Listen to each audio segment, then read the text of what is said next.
Assalamualaikum warahmatullahi wabarakatuh. Baik, perkenalkan nama saya Suci Arsita Saputri, dan saya di sini akan mempresentasikan materi saya yaitu tentang off record politeness.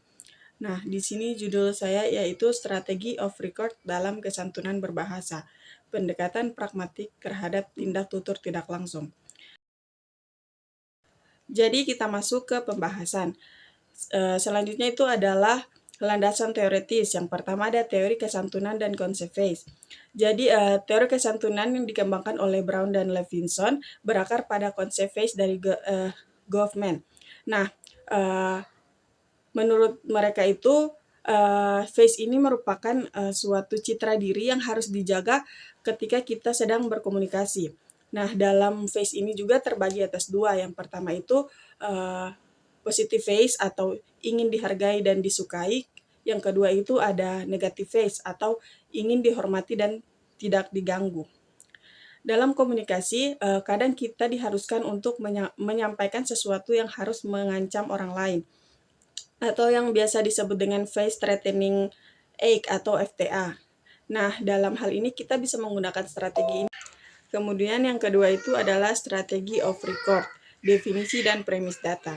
Apa itu off record? Nah, strategi ini digunakan untuk mengatakan sesuatu secara tidak langsung atau tidak jelas. Jadi penuturnya itu mengatakan maksudnya tapi tidak secara langsung. Nah, namun memberikan petunjuk kepada pendengarnya untuk menafsirkan maksud yang tersirat. Jadi strategi ini juga bertujuan untuk mengurangi tanggung jawab secara penuh dan memberikan ruang bagi pendengarnya untuk menafsirkan maksud dari penuturnya. Selanjutnya kita pindah ke taksonomi strategi off record. Nah, Brown dan Levinson ini mengidentifikasi berbagai macam bentuk dan jenis dari strategi off record ini. Nah, di sini ada 5 jenis-jenis dari off record. Yang pertama itu adalah hints atau petunjuk tidak langsung. Jadi penutur ini menyampaikan informasi yang berkaitan dengan maksud tanpa menyatakannya secara langsung. Contohnya seperti AC-nya dingin sekali. Tapi maksudnya itu dia ingin mengatakan atau menyuruh untuk mematikan AC atau menurunkan suhu AC. Tapi dia tidak mengatakan maksudnya secara langsung. Atau contoh lainnya seperti aku belum makan dari pagi. Padahal maksudnya itu dia ingin ditawari makan atau diajak makan. Jadi di sini kan dia tidak menyatakan maknanya secara langsung. Yang kedua itu ada understatement. Jadi understatement ini adalah pengurangan intensitas ujaran untuk menimbulkan efek implisit atau secara lebih simpelnya yaitu mengecilkan masalah. Jadi fungsinya ini untuk menyampaikan kritik atau keluhan tanpa mengancam face secara langsung. Jadi dia menyatakan sesuatu ini tapi tidak ingin menyakiti atau menyinggung citra orang lain. Misalkan ketika ada terjadi kerusakan yang besar, tapi seseorang hanya mengatakan ada sedikit masalah, padahal kenyataannya sedang menghadapi kerusakan yang besar.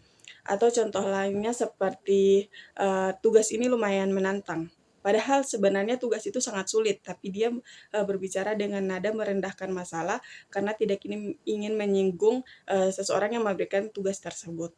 Kemudian yang ketiga itu adalah pertanyaan retoris. Jadi pertanyaan retoris ini merupakan bentuk interrogatif yang tidak dimaksudkan untuk dijawab, melainkan untuk menyampaikan pendapat secara tersirat. Contohnya seperti kalimat, apa aku terlihat seperti orang bodoh?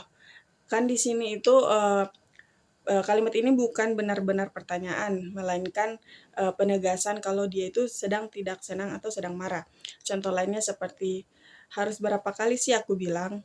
Itu kan bukan benar-benar bertanya untuk dijawab, tapi menunjukkan rasa kekesalan karena harus mengulang-ulang perkataannya. Kemudian yang keempat itu ada ironi dan sarkasme atau penggunaan makna yang berlawanan dengan maksud sebenarnya. Contohnya seperti, kerja kamu bagus sekali, padahal orang ini sedang melakukan kesalahan yang fatal. Jadi fungsinya itu menyampaikan kritik tajam sambil menyamarkan bentuknya. Kemudian yang kelima itu ada metafora dan perumpamaan. Jadi metafora dan perumpamaan ini adalah strategi estetik yang memerlukan interpretasi simbolik. Contohnya seperti seperti ular dalam selimut. Implikaturnya itu penutur menuduh seseorang bersifat munafik atau berbahaya, tapi secara diam-diam.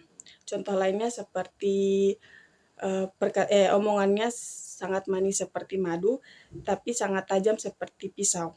Implikaturnya seseorang yang terlihat baik dan ramah, tetapi perkataannya itu sangat menyakitkan. Jadi strategi ini melibatkan kerumitan inferensial yang tinggi dan keberhasilannya bergantung pada penutur dan pendengarnya.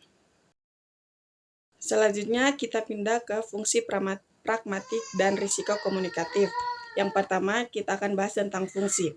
Nah di sini strategi off record itu memiliki berbagai fungsi. Di sini ada 4 fungsinya. Yang pertama itu mitigasi terhadap FTA atau mengurangi dampak sosial dari kritik, penolakan atau perintah. Jadi strategi ini berfungsi untuk mengurangi ancaman terhadap face. Jadi dengan menggunakan strategi ini kita tidak bisa mengurangi supaya tidak menyakiti dan menyinggung perasaan orang lain. Yang kedua itu ada manuver diplomatik. Jadi kita bisa jadi strategi ini berfungsi untuk kita gunakan ketika berbicara dengan atasan atau orang yang kita hargai. Kemudian yang ketiga itu pelembut komunikasi sensitif. Jadi dalam ranah personal, strategi ini digunakan untuk menyampaikan ketidaksukaan, perintah atau penolakan secara tidak langsung atau secara halus dan tidak menyakiti perasaan orang lain. Nah, yang keempat itu sarana kontrol impresi. Jadi, strategi ini berfungsi untuk membantu penutur mempertahankan citra dirinya agar lebih terlihat bijaksana, sopan, santun, dan tidak agresif. Yang kedua yaitu resiko. Meskipun strategi ini terlihat aman, namun strategi juga beresiko. Salah satunya yang pertama itu salah tafsir. Ketidakjelasan maksud dapat menyebabkan kegagalan pragmatik. Jadi jika lawan bicara kita itu tidak bisa menangkap maksud dari perkataan kita, bisa terjadi kesalahpahaman. Yang kedua yaitu tanggapan ambigu. Karena tanggung jawab makna dilimpahkan pada pendengar, hasil komunikasi bisa tidak sesuai dengan niat penutur. Jadi jika pendengarnya ini tidak bisa menangkap dari maksud dari sang penutur, maka maknanya itu bisa menjadi ambigu. Yang ketiga yaitu potensi manipulasi. Jadi strategi ini berisiko karena bisa saja digunakan untuk memanipulasi ataupun untuk menyembunyikan niat-niat jahat. Jadi kesimpulannya, off record politeness ini merupakan strategi menyampaikan sesuatu secara tidak langsung atau secara lebih halus. Selain itu, strategi ini membantu menjaga hubungan sosial terutama dalam situasi yang berisiko dan komunikasi yang sensitif. Tetapi strategi ini bisa gagal jika lawan bicara tidak menangkap maksud dari sang penutur. Jadi oleh karena itu, strategi ini membutuhkan kecerdasan sosial dan juga kemampuan membaca situasi dan konteks. Baik, itulah pemaparan materi dari saya tentang off record politeness.